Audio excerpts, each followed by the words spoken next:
Okay, we're still in the middle of Perek Lamed Zayin, page 96 on top and 176 at the bottom.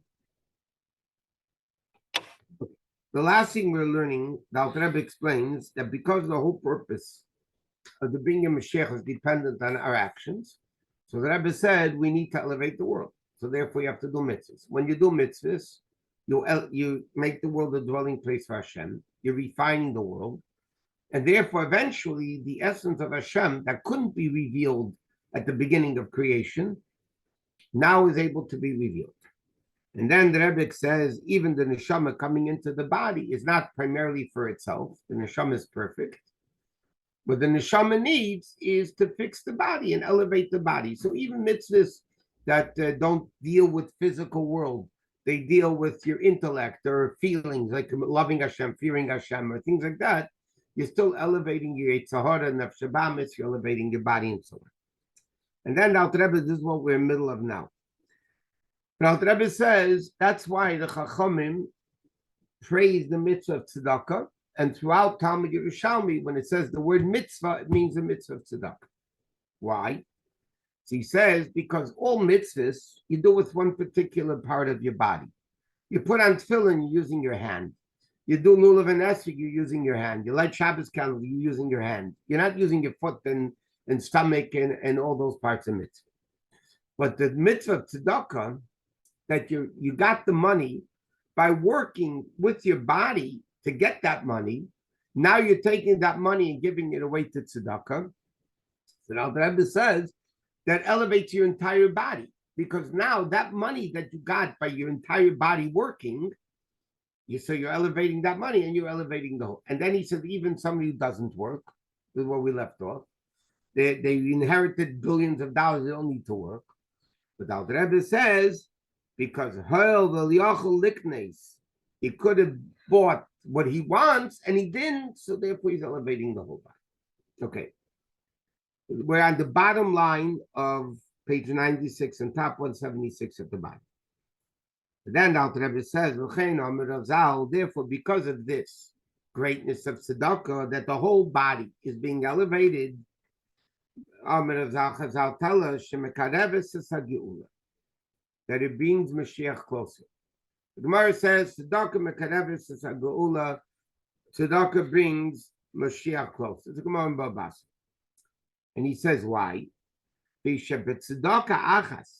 give tzedakah even once, you elevate a lot more from the animal soul. You're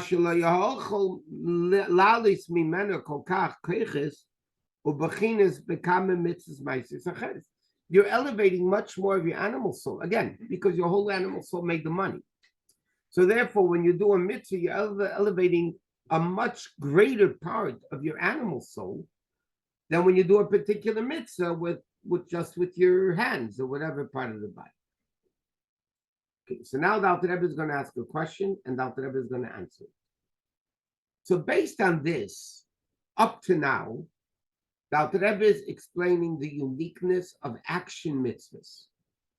It elevates the world that we do the mitzvah with. It elevates our body. It elevates our animal, nefesh habamis, the Yetzer Hara, everything becomes elevated. But Alter Rebbe is going to ask, but the Gemara says, Talmud Torah keneged kulam. Learning Torah is equal to all mitzvahs, and Talmud Torah, you're not using a physical thing. You're not dealing with physical world. You're dealing with yourself. He says like this. Well, Masha Amar Azal, this that the Gemara says, Talmud Torah keneged kulam. Torah is equal to all mitzvahs. Why? He said, Talmud Torah, because learning Torah is bedibur umachshava. When you learn Torah, the dibar to bump, halachically you have to verbally articulate, unless you're listening to a class or whatever. But Torah has to be spoken. Okay? Now, when you speak Torah, so you're elevating your speech. And you learn Torah, so you're using your seichel and your thought. So therefore, Talmud Torah is bedibur umachshava, with speech and thought. Shem levushim hapnimim shel nefesh hachiyunis. They are the internal garments the more spiritual garments of the animal soul. In other words, they're less physical than action. Speech, in a certain way, yes, verbal articulation is called action, but still, it's not action. It's considered action, but it's still verbal. It's not action. Thought is definitely not action. It's definitely not action. Thought is more, on the contrary, we learned many times that thought is one with the soul. Thought is one with the soul. If thought is one with the soul, it's a much deeper garment. So the Alter Rebbe says when you do learning Torah, when you do mitzvahs, you're elevating the physical world of action. But when you learn Torah, you're elevating the world of speech and thought. And he says not only that, not only you're elevating your thought and speech, but when you're learning, you're understanding it. Oral Torah, written Torah according to halacha, you could read, you don't need to understand it, and you're still getting the mitzvah of learning Torah. If a person reads Tillim, which is Torah Shebiksav, the written Torah, and they don't know a word what they're saying, they are getting a mitzvah of learning Torah. Oral Torah, Torah Shebal Peh, if you don't understand it, you're not getting a mitzvah of learning Torah. If somebody will just take a Gemara and read it, okay, just not knowing a word what they're saying, they're not getting a mitzvah learning Torah. I mean, then they're saying pretty good words. It's better to read in a comic book, but you're not getting the mitzvah of Talmud Torah because oral Torah you need to understand. So he says like this: when a person uses their head, not only are they elevating their thought and speech, but they're also connecting their head, their seichel, with Hashem. And he explains it very clearly. You're taking the Chabad of Klipas Nega, Shebenefesh Achiyunis, which is Klipa, because it's the animal soul by a Jew, is Klipas Nega. And what you're doing with it is, Nechleles B'Gedusha Mamish, it mamish, your brain becomes holy. She'esik b'Torah, when you occupy yourself in Torah, be'iyun v'seichel, with your depth of knowledge. And he says, Av shemuhusim v'atzmut shel midas chagas. Okay, so now I want to, before we learn this, I want to explain this better what we just said. We learned in Perek Hey of Tanya, now the Rebbe explained, there's also why Talmud Torah connected to Kulam. And what the Rebbe is saying really here too. In Gashmias, okay, if the water is in the cup is not in the water. If the computer is in the room is not in the computer. Okay, in Gashmias, it can't be A and B and B and A. It just doesn't work. Okay, not in time, not in space. There's one exception to that, and that is intellect. When a person learns something, they study something, no matter what it is, they learn the subject matter. They have the subject matter is in their head. It's in your head now. You got it. You understand it. What's interesting, though, is while you're learning science, let's say, at that moment, you cannot learn math. Why can't you learn math while simultaneously you're learning science? Because your brain is in the science. That's why you can't learn two things at the same time. But what's unique is over here by Seichel, the intellect is in the knowledge is in your head, and your head is in the knowledge. That unity, that Rebbe explained at great length in Perek Hey of Tanya earlier, doesn't exist by any other physical thing that works in the world.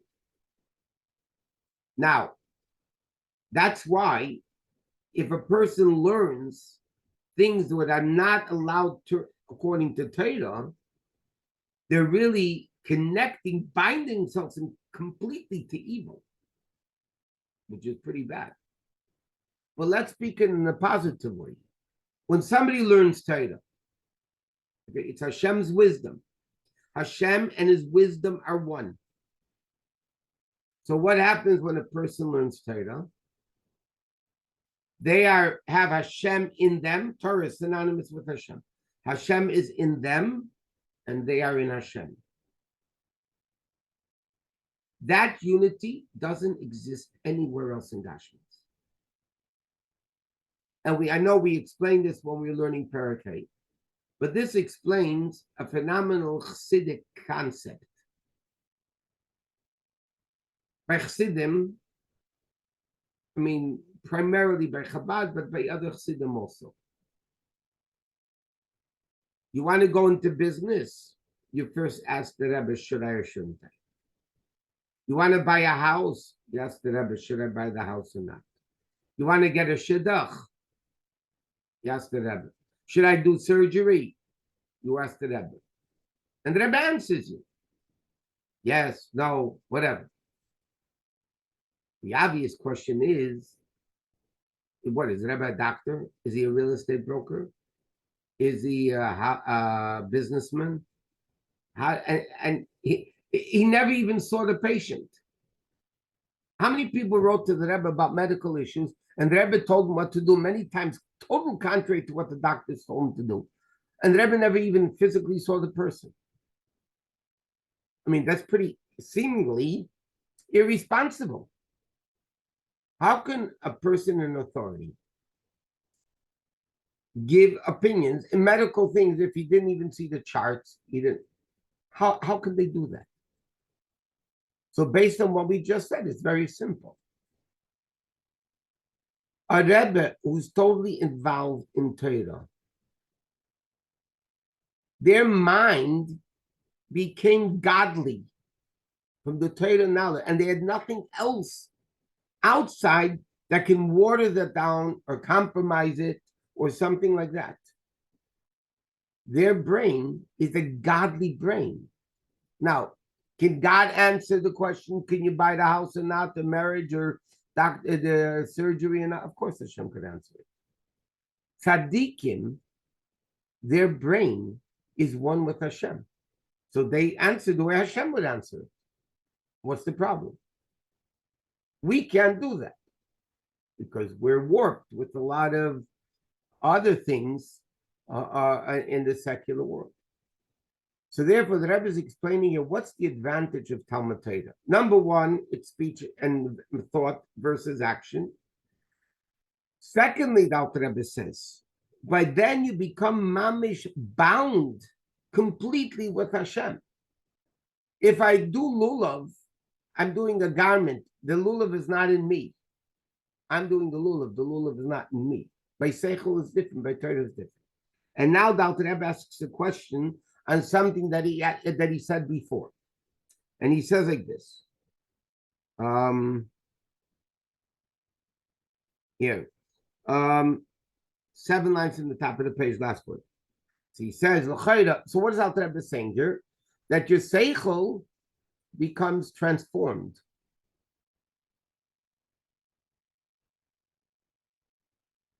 It's becoming transformed. So now the Alter Rebbe says, we learned before, let me first say it outside. We learned before that the Beinani cannot transform his midas to Kedusha. He can only block them from functioning in thought, speech, and action. But the whole Perek Yud Beis, and the Alter Rebbe explains, a Beinani cannot, only a tzaddik can transform evil to good. See, the Alter Rebbe asks now, even though the essence of the midah, the midas of the nefesh habamis, chesed good, the 7 midas, lo yochlo am a beinani, lahapchem the kedusha, a beinani cannot transform the midas to kedusha. So the Alter Rebbe is asking on himself. So how do we say that the seichel, which is higher than midas, that is transformed by a beinani to kedusha? It doesn't make sense. If the lower levels of the person, the midas, cannot be transformed to kedusha, how could the higher faculties of the person, the chokhmah, bina, das, the intellect, How could that be transformed to good? So Alter Rebbe says why. Hainu, he says like this. Mishum shara chazak yosef b'midas mibachabad. The midas, the evil of the midas, are more powerful than the evil in seichel. That's what he says. The ra chazak yosef b'midas mibachabad. Why is that? Seichel is higher, the evil should be powerful. He said, okay, means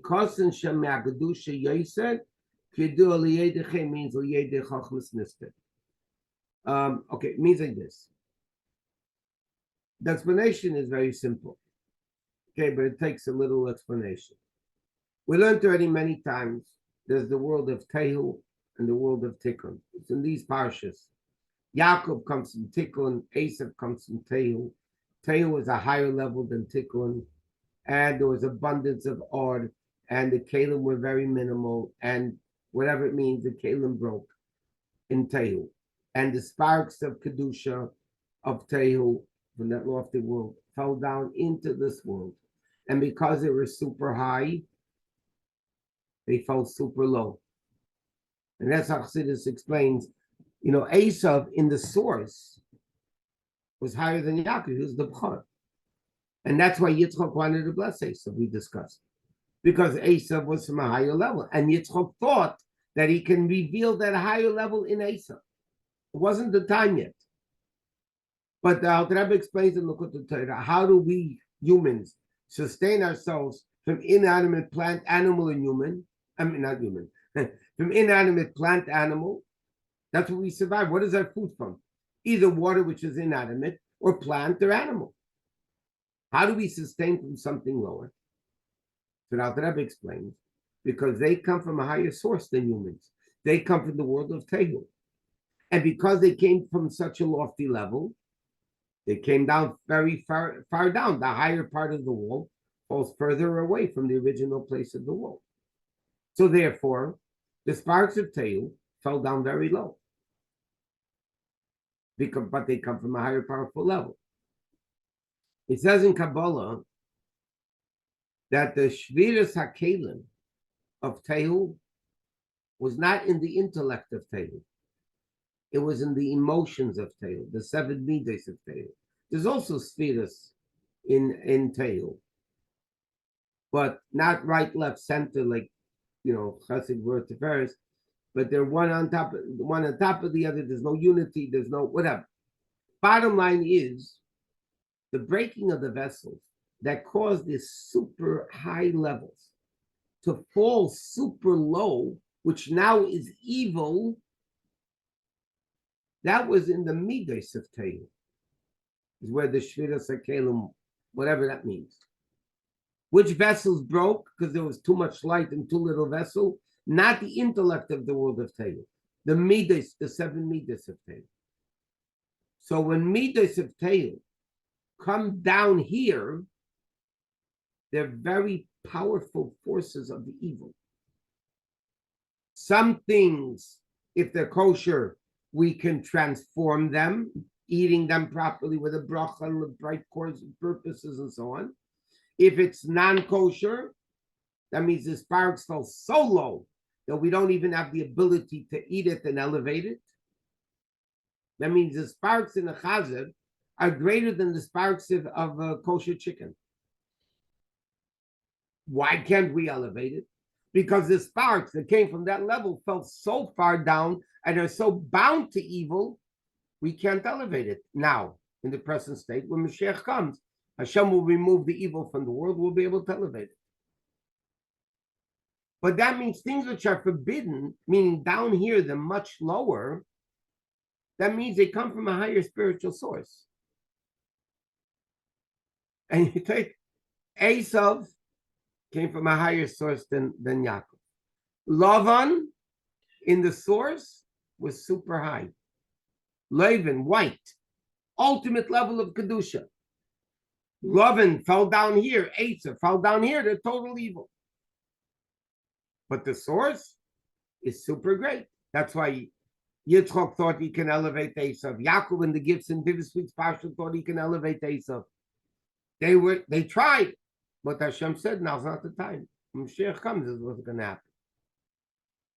So the Rebbe says it's harder to transform midas down here than seichel, because the midas of the nefesh habamis, klipas nega, also comes from the world of Teil.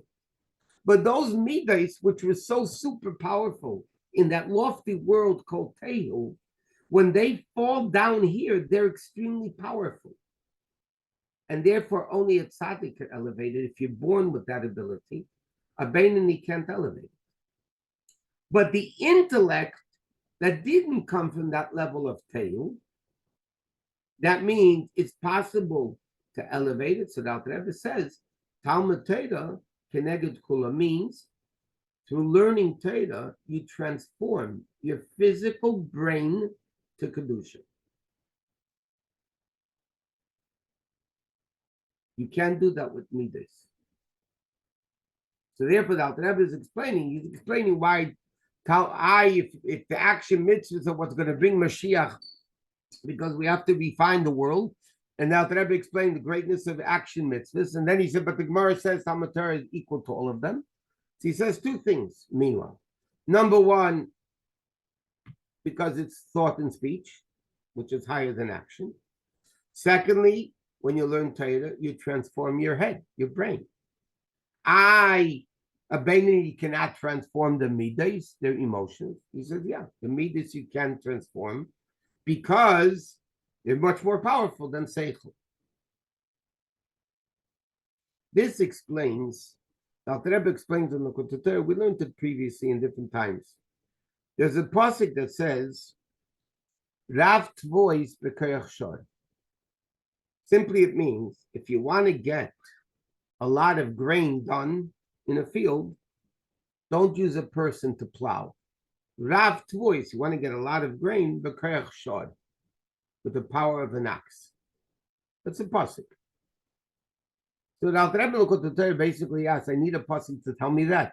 Ask any kid, will tell you an ox is stronger than a person, right? And you want to plow a field. Every older farmers throughout history didn't use people, they used the animals. What is the pasuk teaching me here? Rav Tvois b'koyach shor. So the Alter Rebbe explains, and it's relevant to what we're learning here. Rav Tvois b'koyach shor is like this. A person is primarily intellectual. Why are the first bracha after the initial three during the week? Is because because a person's advantage over animals is that we have das, intellect, binding, feeling. Animals don't have das. Animals, they don't have seichel. Animals are pure midas. They run an instinct. There's no intellectual figuring out, what we're going to be doing. They run an instinct. So an animal, the midas of an animal are stronger than the midas of a person. Why? Because you ever notice somebody gets very excited, emotional, you say, cool it? What do you mean, cool it? Doesn't mean go into the refrigerator. Cool it means take your intellect and calm down your emotion. Intellect calms down emotion. If a person is hyper and you get them to start thinking that it's not so bad, it calms down the midah. So a person's uniqueness is intellect. The animal's uniqueness is midas. But because they don't have intellect, the midas, the emotions of an animal, the love and the fear and etc. of an animal is much, much greater than the intellect of than the midas of a person. They're cooled down, they're diluted, so to speak, with intellect.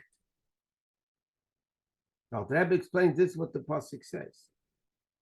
If you're talking about midas, okay, emotions, the nefesh habamis has stronger emotions than a person.